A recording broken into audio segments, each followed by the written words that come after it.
Πρώτο βιντεάκι, παιδιά, με YouTube.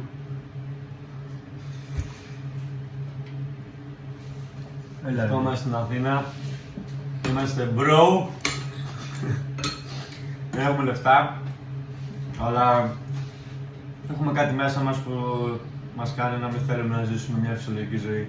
Ξέρω, εγώ το έχω πάρα πολύ αυτό και ξέρω ότι αν δεν κάνω κάτι, αν δεν κάνω γυμναστική, κάτι δύσκολο, κάτι στη ζωή μου, να πέσω σε κατάθλιψη. Δεν μπορώ να ζήσω μια ζωή σαν όλους τους άλλους ανθρώπους που πηγαίνουν στη δουλειά 9 με 5 ή ξυπνάω, είμαι στην Αθήνα, είναι όλος κατά, πάω δουλειά, ζεύω λεφτά και είμαι ένα ρομποτάκι. Δεν μπορώ να αυτό. Θα πεθάνω σε κατάθλιψη. Δεν μπορώ να κάθομαι να πηγαίνω στο σχολείο, να πηγαίνω στα θέατρα, να σου φωνίζω μόνο. Θα κάνει. Ναι. Αποφάσισα, πήρα μια απόφαση στη ζωή μου να ασχοληθώ επαγγελματικά με την γυμναστική. Ξέρω ότι είναι μια από τις πιο δύσκολες αποφάσεις που θα πάρω στη ζωή μου, γιατί θα πολεμάω με ανθρώπους που θέλουν να σκοτώσουν βασικά. Αυτό είναι πυρομαχία ξύλο. Αλλά δεν ξέρω, κάθε βράδυ ονειρεύομαι με τον εαυτό μου να είμαι στο ring, να δίνω κατάσταση ψυχής, να πολεμάω και αυτό με γεμίζει. Δεν έχω κάτι άλλο στον κόσμο που να με γεμίζει. Δεν γεμίζει τίποτα άλλο στον κόσμο, μόνο γυμναστική.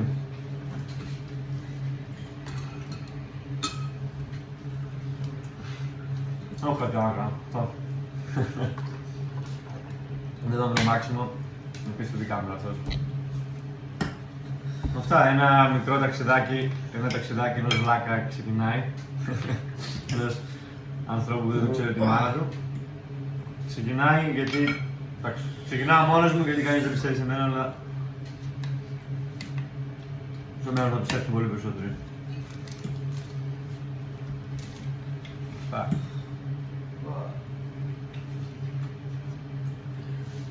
Πρώτο βιντεάκι είναι 2 άτομα να το δούνε. Πολύ, το πολύ. Το πολύ είπα 2 άτομα. Όχι το ανεβάζω έτσι να υπάρχει.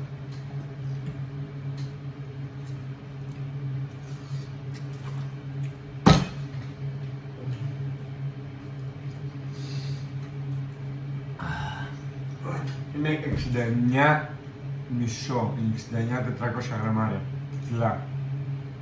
Έχασα 1 κιλό ήδη στην Αθήνα.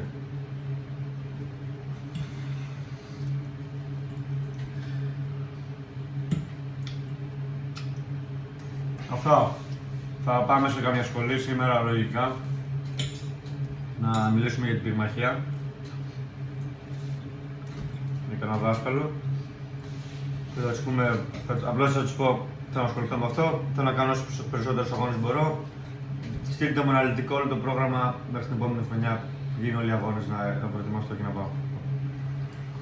Ερασιτεχνικούς τώρα, γιατί είναι πας επαγγελματικά, εντάξει. Πας σε άλλες δύο οργανώσεις. Άμα δείτε όλα τα μεγάλα ονόματα έχουν παίξει πάνω από 200 αγώνες ερασιτεχνικούς και επαγγελματικούς 20. Οπότε καταλαβαίνετε τι εμπειρία έχουν πριν πάνε στο επαγγελματικό κομμάτι. Δηλαδή στο επαγγελματικό κομμάτι μια ήττα κοστίζει. Αυτά. Τώρα τρώμε μοσχάρι. Το έχω κάνει λίγο έτσι, δεν το έχω ψήσει πάρα πολύ γιατί δεν θέλω να χαλάνε τα θρεπτικά συστατικά. Δηλαδή έχω πολύ λίγο αίμα μέσα, απλώς το έχω λίγο ροζέ. Παλιά ήμασταν vegan, δεν θα πούμε για αυτά, πριν 2 χρόνια. Φτιάχνε. Και είναι πολύ νόστιμο έτσι με το λίγο αιματάκι σαν το ζουμάκι. Προτείνω να το κάνετε όλοι, είναι πολύ θρεπτικό, δεν χάνει θρεπτικά συστατικά. Να δημιουργήσει κάτι κακές ουσίες, δεν ξέρω πώς λέγεται, από το καρβούνισμα. Δεν θυμάμαι, ακριλεμίδια νομίζω. Έχω ψάξει. Με αυτά, και χαιρετισμούς, σε φίλο μου τον Θάνο να λιμπάκι και πάει βιντεάκια.